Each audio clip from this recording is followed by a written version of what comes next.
over. Almost. Goodness. Not yet. One We're more still day. holding on. Pride is every day of the year. Yeah. Thank you, That's Gordon. right, for I us, agree it with better that. be. All right, Gordon's read the LGBTQ Tourism Chamber of Commerce Manual.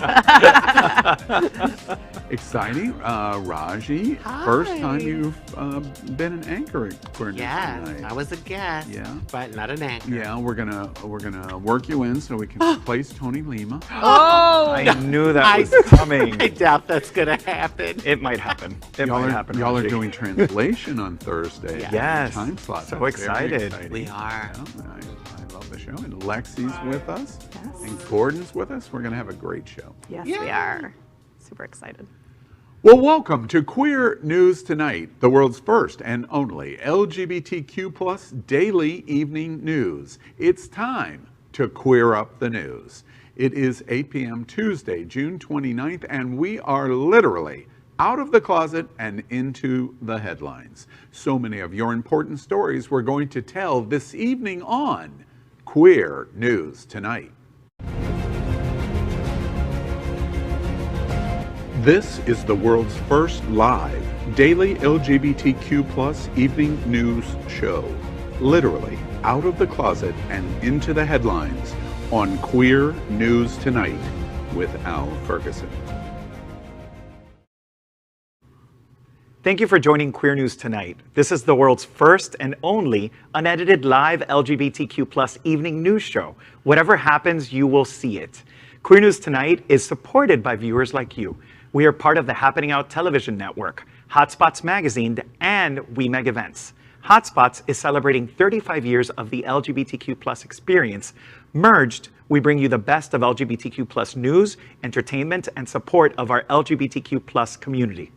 This evening, we bring you the news of and a perspective representing the LGBTQ plus community from South Florida, America, and across our planet. I'm your anchor at Queer News Tonight, Al Ferguson. Let's welcome anchor Tony Lima. He is CEO of Ariana Center, Trans Latina Florida, one of the nation's most important trans rights and services organization. He's a longtime South Florida LGBTQ plus activist and a political advocate as well, and is anchor of the world's first weekly trans talk show with trans hosts called Translation. Good evening, Tony. Good evening, Al. And speaking of translation, we are moving from Monday nights to Thursday nights starting this week. So make sure that you're watching at 9 p.m. and don't miss what happens on this exciting brand new show with trans hosts and me as your anchor. And you. Yes, and me. He had to say something. Let's welcome anchor Rajee Narine Singh. She is an institutional name made famous on countless reality TV appearances, including Ease Botched. She is a transgender activist, actress, spiritualist, author, and the outreach advocate for Trans Social, one of the nation's most important trans advocacy organizations. Good evening, Rajee. Good evening. Thank you for such a nice introduction. It's all you. Let's welcome anchor Lexi Goza. She is the former president of Space Coast Pride founder and president of PFLAG, Melbourne's Space Coast, assisting with the formation of Rainbow Youth of Brevard, and successfully lobbied the Brevard County School Board to add sexual orientation and gender identity to their non-discrimination policies for both students and employees. She is chair of Miami-Dade Gay and Lesbian Chambers Women's Empowerment Council and board member of Aqua Foundation for Women. She owns a State Farm insurance agency in downtown Miami, certified and LGBTBE by the National Gay and Lesbian Chambers of Commerce. Boy, that was choppy, but anyway, welcome, Lexi. Thank you so much, Rajee. Thank you for getting through that intro. I am certainly busy. I don't know when I sleep. So next, let's welcome our anchor, Gordon Woodworth III. They identify as a pagan and as a genderqueer, non-binary Gen Zer. They are currently a data entry and triage specialist at the nonprofit organization Broward House, a non-for-profit social services organization with nearly 30 years of providing services for our community impacted by HIV and other chronic health challenges. They are now also running an alt-space VR channel called Pagans in Virtual Reality. Good evening, Gordon. Thank you, Lexi. If you're looking for a pagan community and you don't know where to look, try altvr.com and check out the channel Pagans in VR. We are the reporters for Queer News Tonight, and this evening we begin with the queer headlines. The LGBTQ+ community in South Florida and across America is diverse. Our community across the world is vast, and here are the bullet points of our queer news for today, Tuesday, June 29th. Well, let's begin by queering up the road to Stonewall. Watch as the world celebrates Pride Month. After over a year without Pride, 2021 is the year that the world is bringing it back with more enthusiasm than ever before. While many areas still are not allowing parades due to pandemic restrictions, people are taking to the streets to celebrate in their own ways. We're showing you some of those images now. Some cities, like St. Petersburg, Florida, and New York City, had smaller gatherings or marches and digital events instead of their traditional parades. Other areas, like Paris and Wilton Manors, encouraged by high numbers of vaccinated people, had more traditional street festivals and parades. Either way, Pride was back in 2021. Boy, has it been back in 2021. Although I find it really odd to see Paris and Wilton Manors like neck and neck listed as anything. I just thought that was a little odd. Actually, interestingly enough, probably person for person, Wilton Manors had as many people at their Pride Festival as Paris. Wow. That's incredible. It was an amazing turnout at Stonewall Pride. As you know, we were on the We stage. were there. We were on the stage. Yes. It's such an amazing time to be celebrating Pride as we come out of pandemic and people are starting to feel more comfortable. I've personally felt like much more inspired than in years past to want to celebrate Pride and to be as open and be as vocal as possible. Yeah, So- I've been a part of like, oh my God, probably the last 10 Prides. And, you know, we skipped last year. So when I heard it was going to happen this year, I was like, wow, like, you know, I really got excited because, you know, living through the pandemic and I'm like, I'm still here, you know. So I went out and it was so nice to see all the LGBTQ family. Really nice. Yeah, it really felt like rejuvenating just to see, reinvigorating really, just to see other gay people out there doing their thing, you know. And I feel like we all kind of helped each other through the past year, and now it's our time to shine again. Yeah. For sure. I think that that's so true. I think it was perfect timing. Like Tony said, for us to come out of being so isolated and then to be able to be together and actually hug each other and, you know, do the things that we used to do together, exactly like you said, Gordon, reinvigorated us. For We did Pride. more than hugging.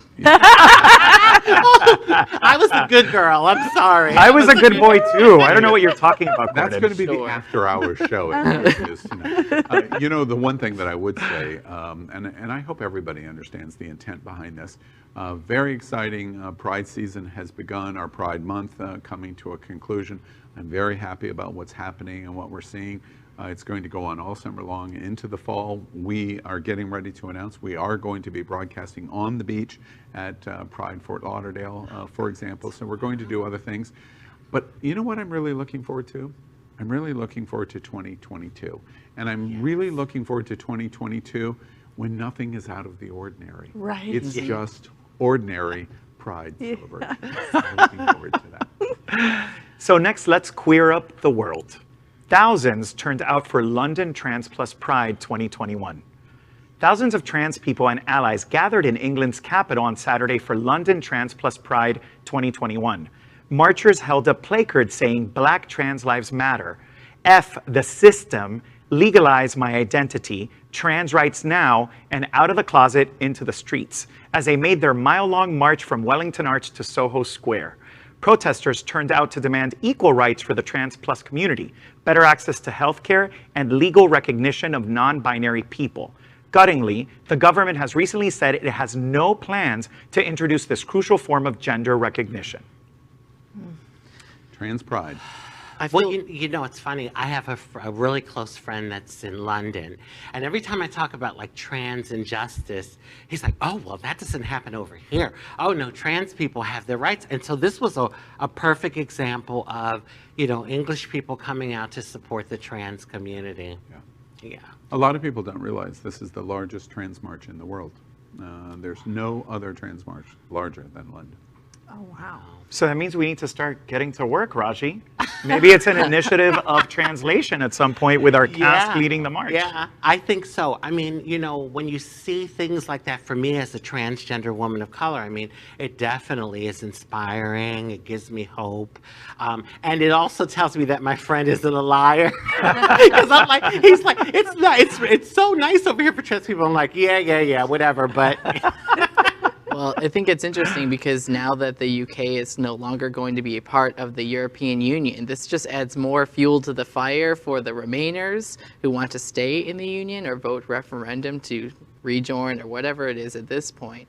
And I'm interested to see how that's going to play out. I wish we could see more of this, and I do love to see that one of their agenda items was recognizing people's real gender, even for non-binary people having a third gender option. I wish I could see this here. I wish I could have my real gender on my ID. You know, it's very interesting that you say that because California is taking action for trans and trans rights in a different way. And Rajee, you're getting ready to bring us that story about what's going on in California. now we queer up the USA. California banned state travel to Florida and 4 other states. California added 5 more states, including Florida, to the list of places where state-funded travel is banned because of laws that discriminate against members of LGBTQ community.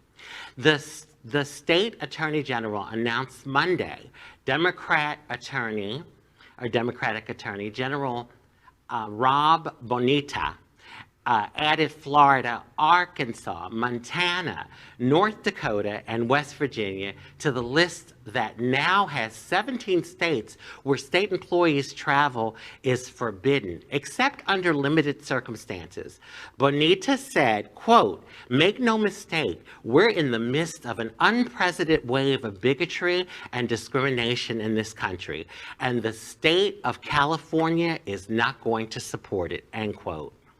Amen. Right? I just want to clap for that. Absolutely. We need more of this, more Yes. of these stances where people are taking very public, very vocal stances in supporting the community as a whole. Agreed. That's what all of our leaders should be doing at this And point. we need I more totally people to support it in the private sector. Absolutely. I think with what's happening here is obviously a very fine line the state of California has to walk, because they have to be careful not to go against the Commerce Clause. So they can't necessarily block everything, but they could do more to disincentivize business and trade with other states. Hit them in their pocket. Right? Yep. Hit them in Where their it hurts. pocket. It That's hurts. where it hurts for a lot of people. I mean, really. And so this is so hopeful to me, because when I hear about all the anti-LGBTQ laws, especially the focus on trans lately, it's just depressing. And so, you know, it's great to know that, you know, the state of California is taking a stand. And I think hopefully it may spread. I would like it to spread. You know, the state governor or the government of Florida,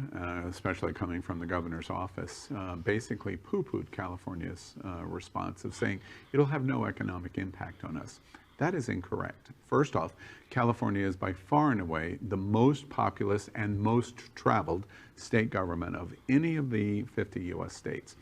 But second, there is perhaps as many as a dozen other states that will watch and follow California's lead.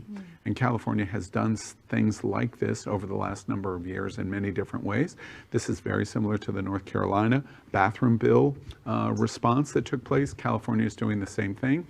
And when Florida made the comments of poo-pooing the idea that this would have effect on Florida, California said, well, not when we encourage other states to follow us, and not when we encourage other businesses and organizations to support us. And then they specifically, California called out the NCAA to follow their statement of support of saying, we won't bring NCAA national events into states like Florida. So this absolutely is going to have an effect. Fantastic. Yeah. Next, let's queer up entertainment. Queen Latifah thanks her partner at the BET Awards. Happy Pride. Watch this. Ebony, my love. Rebel, my love. Peace. Happy Pride. It's cute. Queen Latifah, who has always been very quiet about her private life, has publicly confirmed that she is part of the LGBTQ+ community. Latifah was honored with this year's Lifetime Achievement BET Award in recognition of her prolific career over the past 30 years. Wow, 30 years, Latifah, in which she remained one of the most versatile creatives of the time. Latifah received a standing ovation as she accepted the award. At the end of the emotional speech, Latifah thanked her longtime partner, Ebony Nichols. Finally! Such a beautiful thing. Yes. We talk about all the time, representation matters. Right. And how important for a Black woman in a forum like this to acknowledge her love openly and then to say happy Pride. Yeah. Like, it was incredibly touching. It was. You know, I used to almost get a little angry because, I mean, it was like, you know, everyone knew she was a lesbian, you know. And I was like, God, Queen Latifah, like, we need the representation. But I want to say this. She started in the 80s, okay? And I almost wonder if she was so open about her sexuality back then, if she would be the Queen Latifah that we all know today. You know the answer to that. Yeah. Yes. And so, you know, I think for a long time it was more of a survival thing. Of course. She had to do it. But it's so nice that she's, you know, I felt like a liberation, like she can finally say, you know, to her partner, I love you. Publicly. You know, publicly. Yes. Lexi, I'm curious, representing the L in the acronym of our community, were you disappointed that she didn't do this earlier? Or how did you feel about it? So going back to what Raj said, absolutely. You know, and it's not just Queen Latifah, it's others who are closeted. You know, it is so important that we see ourselves reflected. So my personal story is that I did not see a lesbian couple until I was 26 years old. 26! Like, I think back on all of the stuff that I could have done had I known sooner. So yes, I was upset and angry in every situation where we see that happening, where we know it's a thing. Jodie Foster is another example, right?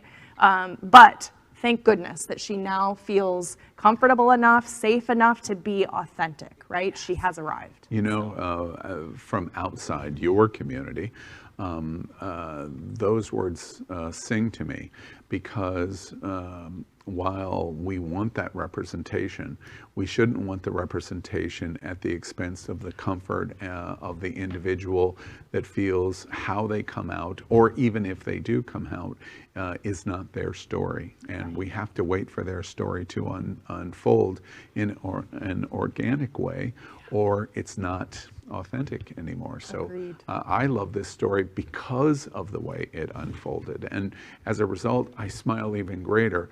The Black community, we have great difficulty for LGBTQ in the first place. And for her to be recognized in this way, to call out her wife, and then to say Happy Pride right at the peak of our Pride Month, I think is a beautiful story that we can all really be proud of. I still have goosebumps. Well, speaking of that, next let's queer up law enforcement. Cops were banned from NYC Pride. They showed up with riot gear. Cops were told to stay away from New York City's Pride celebrations this year, but they clearly didn't listen.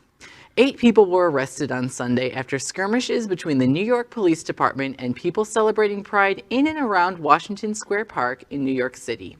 Reporters on the scene described a wave of battle-ready cops descending on the park. In a tweet, the New York State affiliate of American Civil Liberties Union condemned the police presence at Pride. Quote, "Once again, police are bringing escalation and violence to Pride. Arrests, riot gear, and pepper spray have no place at a nonviolent and celebratory Pride march." Unquote. Yeah, I think we're all sighing because we know how horrible this is, right? It's really an interesting situation that, and this is why we need some kind of police reform, better training, more inclusivity to understand the issues of the LGBTQ community, like happens here in South Florida. We have a ton of issues in Miami-Dade County happening right now where we're challenging the system to ensure that they treat us with respect and authenticity and care, especially when it comes to the trans community. So to see this, it's almost like yes, we know this is the way that cops, and mind you, my brother's a police officer, my sister-in-law's a police officer, so I'm all for law enforcement, I'm supportive, but law enforcement that's educated, that's inclusive, and that's sensitive to our community. Exactly, Tony, because let's face it, we need the police. We do need them. I mean, in the world that we live in and the crazies out there, if you're going to have an LGBTQ parade or festival, my thinking is, oh my God, like, are we, going to be a target for some a-hole? I'll say that. So, I agree with what you said as far as like, training the police, having them to be more sensitive to our community, but we do need them. And maybe they could like not be so like on the defensive and aggressive. I think it's the manner that they're out there that's disturbing to a lot of the people that attend the festival. Super interesting to me that in New York City they showed up in Riot gear. Yeah, I'm thank you. not following that. So I ran a Pride Festival in the Space Coast in Brevard County, and we always partnered with the police because, like you say, we could be targeted. Had good relationship. Yes, absolutely. And it was always a really great partnership. So I'm not following why that was the response. Yeah, that was my exact analysis on it, and I'm just going to come out and say it. I think we should defund the police. I think we should change our system radically. And I'm glad you pointed that out, Lexi, because it's not like Pride didn't have a permit. It's not like the people were there. We do have the right to gather peacefully. There was absolutely no reason for the cops to be there in riot gear. And according to reporters, there was hundreds, from what I'm reading, just saw it in Vice and a few other articles saying that there was hundreds of police officers out there. And I get it that in order to control traffic and do all those things, they got to have a certain amount of bodies out there. But there's no reason to bring literal weapons of war to a peaceful gathering. That's what tear gas is. That's what batons and shields are. They're coming looking for a fight. So you can't tell me that they're there on a peacekeeping mission. That's not what they were there to do. Wow. The sad situation of this story, and it makes me sad because I'm torn in terms of the value of and respect for law enforcement, but also in asking them, if I'm extending you respect, please extend respect to me and my community. The first note is the New York Police Department knew that this was an issue. Pride New York, even though I might not agree with their decision to say that we don't want New York City Pride to be the law enforcement mechanism arm, New York City Pride spent a substantial amount of money to have private security for the parade itself. And so as a result, it appears, if it doesn't, the New York City Police Department needs to comment vigorously that it looks like that this is a response to Pride and to the LGBTQ community. That's my first thought. And my second thought is, while I don't agree on defunding the police, I do think that there needs to be reform. And the best way to reform the New York Police Department is have them have rotations in the winter when the weather's really good, and have them rotate down here to Fort Lauderdale, Broward County, and Welton Manors and watch world-class law enforcement officers in their respect of people of color, minorities, and the LGBTQ community. Because in Broward County, we have excellent law enforcement, in my opinion. Anyway, now we queer up. We should make a show just about this. Where's that Benny Hill theme? I don't know. Now we queer up sports. And this is an interesting story. The NFL says football is gay in a brand new commercial that makes it clear it supports the LGBTQ plus community. Watch this.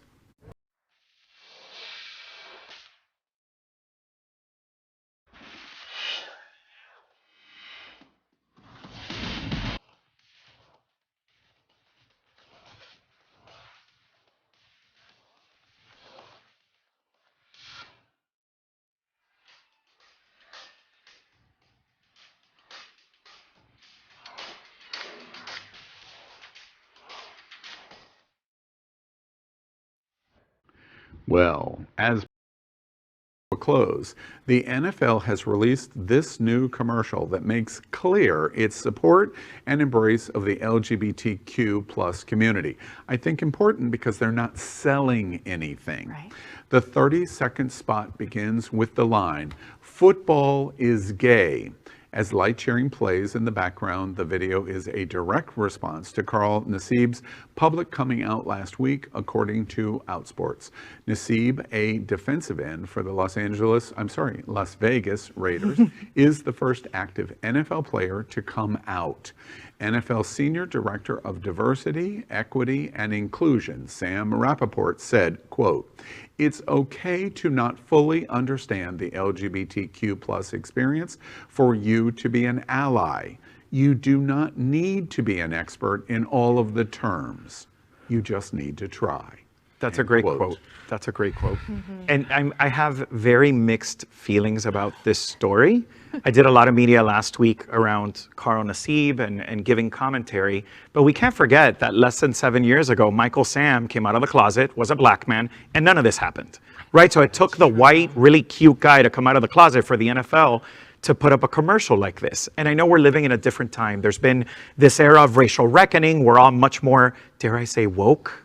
Yeah. Woke. But I feel like this would have been much more exciting 7 years ago when we really needed it. And not only is Carl Nassib white, he's also a Trump supporter. Right. That's what came out. Thank you. That's right. So, I mean, I'm not buying it. First of all, I'm like, football, is that the one with the lines on the ground? Is that? Yeah. I'm like, they want more gay men in there? They'll never get a ball down the field. Never. With all those wrists. Lots of balls down the field. And I'm curious to see the climate in the locker room. Right. Because it's one thing to say, you know, and to run a commercial, but like, what is an NFL player that's gay going through amongst his peers? Well, arguably, that's what happened to Michael Sam. Right. Yeah. That's what happened to Michael exactly. Sam. The bullying, the just no support whatsoever from his peers that drove him out from being an active player. Has he commented on this at all? Because he was the first person who came to my mind. When He's thrilled. Yes. He donates $100,000 to the Trevor Project, and NFL, the commissioner of NFL, without any executive approval other than his own, within the first 12 hours, donates $100,000 match to the Trevor Project. The NFL immediately said, we're an inclusive place. They have a director of inclusivity in the most masculine sport in the world. Arguably, American football is the most masculine, most toxically masculine sport in the world. And they come out and say, no, we want to talk in a different vein. This commercial, to be honest with you, I'm going to cheer for the NFL. I played football, and this is groundbreaking. With due respect to Tony, I'm not going to look backwards, because if we would have done that in any of our milestones over the last 20 years, we would never mark accomplishment, because we would always be looking back and saying, why didn't you do it then? Well, we just didn't. And that's true for trans, it's true for people of color in LGBT, it's true for gay men in sports, in every possible way. You don't get there until you get there, and you fight to get there. But when you get there, you celebrate that you're starting to get there. I made the comment, y'all might disagree with me, the NFL is not selling a darn thing. Yeah. They don't have anything to sell here. So this is not rainbow capitalism catapulting on the shoulders of Pride Month. This is, it seems to me, a genuine statement of saying, we support this player.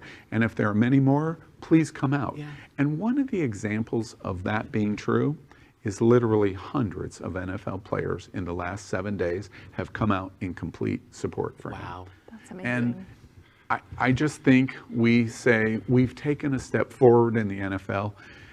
We're not where we want, but it is a step forward, and we want more. And now we've got a little bit. Let's get a little bit more. I agree with that. It just took a white guy to get us there. Yeah, and I understand that completely. And I think you can't deny that. And that's wrong in our system, but that's wrong in our entire system, in everything we do. Sure. Yeah. White privilege is real. Really? It is real. Are you kidding me? And we've got to do everything we can to move beyond it. But it's a fact. We just can't deny it. And your point is absolutely right. It's a shame. I didn't know until this moment he's a Trump supporter. Okay, well, so he's not as bright as I think. He's cute, though. But he's cute. It's always the dumb one. Of course. On that note, that is our queer headlines for today. So let's catch up on the LGBTQ plus news surrounding COVID-19 with our special segment called Quarantine Quickies. Queer News Tonight has been LGBTQ plus America's most important news source on the pandemic, as we have reported on coronavirus on every news broadcast since January 6, 2020.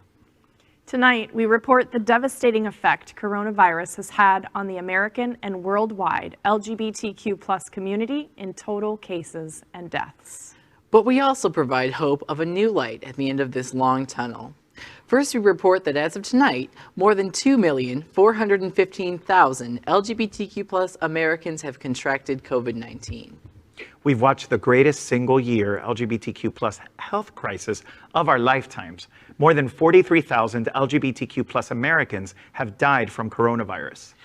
But the news is improving, because as of today, more than 324 million vaccination doses have been administered in the U.S.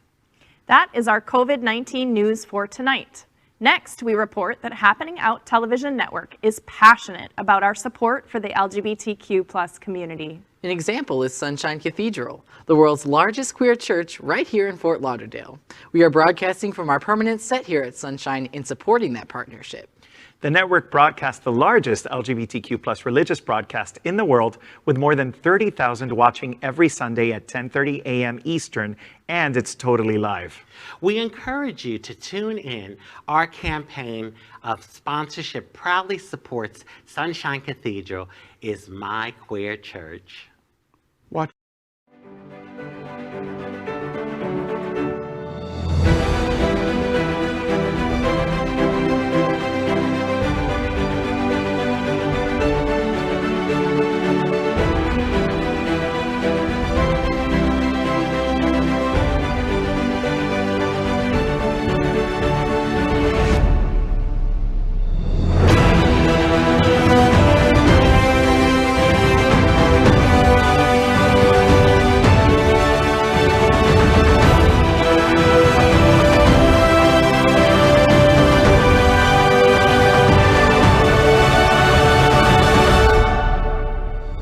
This is Joe Saunders, former state representative and Equality Florida senior political director. And Sunshine Cathedral is my queer church. Finally, we thank Queer News Tonight's hotel sponsor, Best Western I-95 Fort Lauderdale. This is the closest and best choice to the famous Wilton Drive, and our hosts and guests stay at this LGBTQ plus ally partner. We encourage you to stay here when visiting South Florida. Well, welcome to Queer News Tonight's Q&A on LGBTQ plus health and pandemic. For nearly a year, this segment has been unique in America, answering your LGBTQ plus community questions about our unique health needs. We are proud to have Queer News Tonight health anchor, Dr. Howard Grossman. He is an American pioneer in HIV/AIDS medical treatment and was the executive director of the American Academy of HIV Medicine. He is a nationally recognized medical expert and proud member of our LGBTQ plus community. Good evening, Dr. Grossman. Hi there, how you doing? Hey, Howard. I'm sorry? Good to see you back and healthy. Yes, back and healthy. By the way, I referred you as at the hospital as my primary physician, so thank you very much for that. Okay. Before we move into viewer questions, I want to talk about the news that's going on this week and the health news for our community. What do you think about what you've heard and learned this week? Well, you know, I mean, I think we've heard some interesting things about as far as COVID goes. You know, certainly the European Union has suddenly opened up to travel from the U.S., which is exciting. We did hear that the World Health Organization called for people to wear masks. But, you know, as somebody said, they're dealing with the world, where most of which is unvaccinated. Yeah, we're going to ask you a question about that in a couple of minutes. You know, that's basically it, I think. All right, and we're headed in the right direction. I'm sorry, I missed that. We're headed in the right direction. We're heading in the right direction. Okay. Somebody mentioned to me today, just Howard, of the Golden Days. Howard and I have done this segment now for 15 months. We have done this every Tuesday night for 15 months. And when we began, Dr. Grossman graded the president on a scale of A to F, and I think we eventually ended up at H. So when Howard says things are improving, he means things are improving. All right, let's jump right into questions. So question number one is me. Members of the transgender community often have issues with accessing health care. Have you seen this get worse in the pandemic? Oh, hi, Rajee. Good to see you. Hi. You look fabulous. Hi. I think it's you know how difficult it is for transgender people to access care, and I think so many people travel long distances to try to get some sort of care that's appropriate. I think it became more difficult because so much of transgender care has to happen in person and can't happen virtually. You don't teach people to inject their hormones over the phone.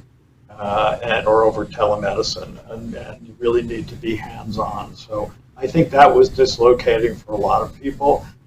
So many transgender people that I see have low-paying jobs, low-wage jobs, or in service industries, and lost their jobs, or were furloughed or whatever, and lost insurance. So that's been a big problem.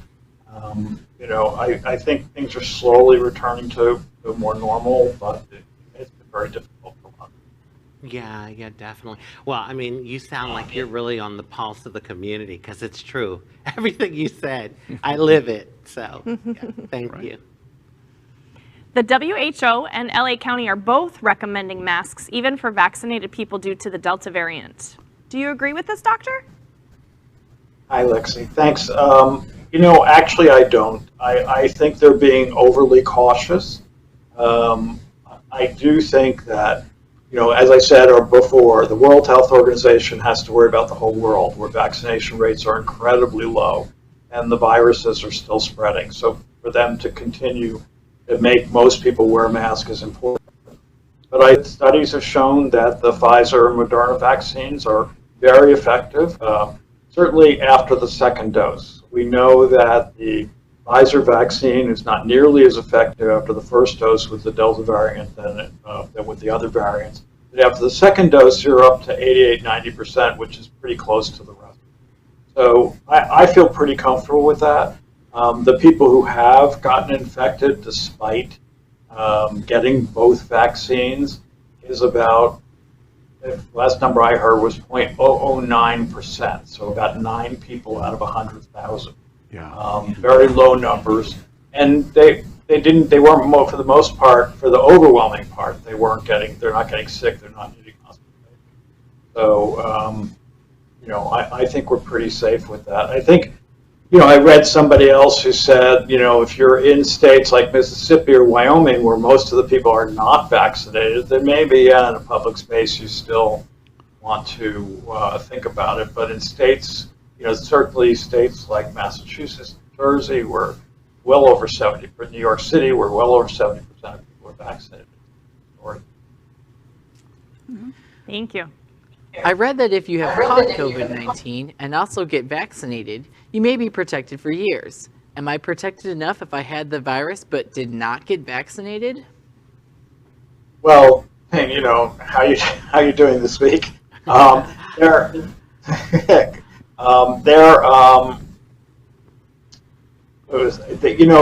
saying that about the vaccine this week, that immunity seems to be persistent after a year.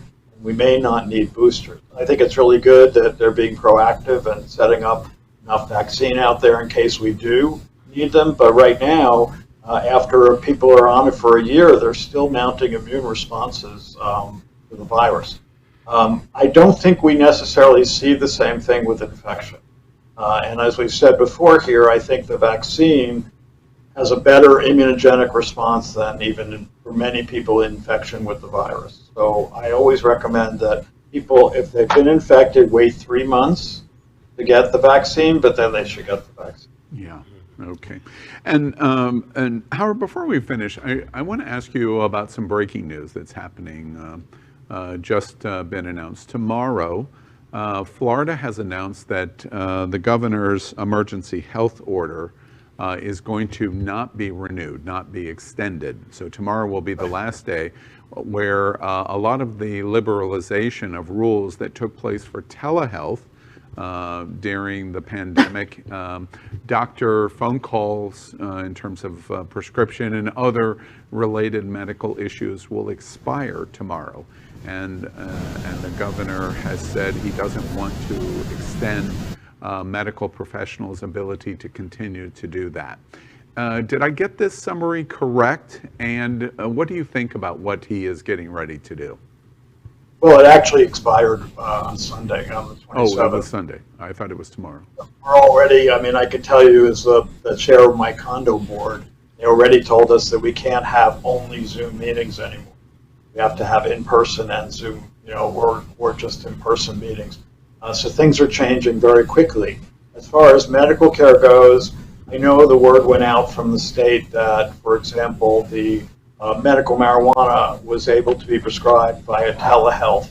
They're going back now to requiring an in-person physical exam and no telehealth. So clearly they can control that. We haven't heard from the federal government and Medicare about whether they're changing their rules as far as telehealth goes, and that's a big player. And we haven't heard from the various insurance companies whether they're changing their rules. So the governor doesn't run United Healthcare, and we haven't really heard anything whether they're going to telehealth. And so I understand your observation in terms of the governor is not the decider completely, but what do you feel about the change of what the governor is pursuing of starting to limit and minimize telehealth, Zoom, and doctor support through other mechanisms that were emergency health procedures? Do you think it's okay, or are you concerned about it? I think it's ridiculous. I mean, telehealth has been something that medical societies have been pushing for years, and it's only because the insurance companies were fighting it that it doesn't happen. The fact that we have used it so successfully through the pandemic should be breaking down those barriers. But the governor who knows who's paying his bills and why he would take a backward approach like this to actually deny allowing a very useful tool. Yeah, I understand. So just to be clear, in the soundbite of what you've just said, you're suggesting that this is likely a financial decision that's being made, not a health decision. I can't imagine why else, because clearly for people who are shut at home, for people who have to travel long distances, for people who can't, necessarily get out to see the doctor, this is a very useful tool. I will tell you that personally, I like to touch a patient. I mean, I have to say, in an appropriate way. You beat me to the joke, Howard. I saw it in your eyes. Yeah, exactly. There's nothing that really can compensate for person to person, but I think telehealth is such a vital tool. I was on a conference call yesterday with a doctor from Atlanta, or she's from Baltimore actually, who's now part of a new online resource for transgender people to get hormone therapy through telehealth. And that's such an important tool for people. I have patients who come to me from Georgia, and it's very hard to follow them such a distance away. Having something that's actually set up for telehealth is going to be a huge tool for people like that. Well, very interesting. And congratulations on yours and my anniversary. Next Tuesday, we will have done the 70th version of the health Q&A with Dr. Howard Grossman. So thank you for We don't look a day older. or you, sir, or you. Well, that is tonight's, and thank you very much. And I'll send you the $20 like we agreed in the card tomorrow. That is tonight's Queer News, tonight's Q&A on LGBTQ plus health and the pandemic. And we're here every Tuesday night. Next week will be our 70th episode of this segment with Dr. Howard Grossman to answer your questions. Need medical assistance? Of course you do. We're the LGBTQ community, so therefore we encourage you to contact Midway Specialty Care Center with 10 locations in Florida, and especially with Dr. Howard Grossman here in Wilton Manors and all across South Florida. He's your LGBTQ plus doc here in South Florida. Thank you again, Howard. That is today's news. Ooh. Bye, Dr. Safe. Grossman. Take care. Thank you. Bye. So that is today's news for the LGBTQ community on the world's first and only daily LGBTQ plus evening news show. Is our community important to you? Then help us by liking and subscribing, ring the bell for updates, share the news with your friends and family. Post this broadcast in the many groups you are a member of. Tonight's stories about our community deserve the attention of your family and friends. Queer News Tonight is the only live LGBTQ plus digital television news in the world that is out of the closet and into the headlines, and we need your support. If our community is to grow, we must tell our stories and bring them to the attention of the broader world. This is the only place in the world that tells these LGBTQ plus stories in motion and sound. That is the passion of the Happening Out Television Network and Queer News Tonight. I'm your anchor, Al Ferguson, and on behalf of these LGBTQ plus reporters, the anchors of Queer News Tonight, including Tony Lima, Rajee Narine Singh, Lexi Goza, and Gordon Woodworth III. We will see you daily and at 8 p.m. tomorrow night. Good night. Bye.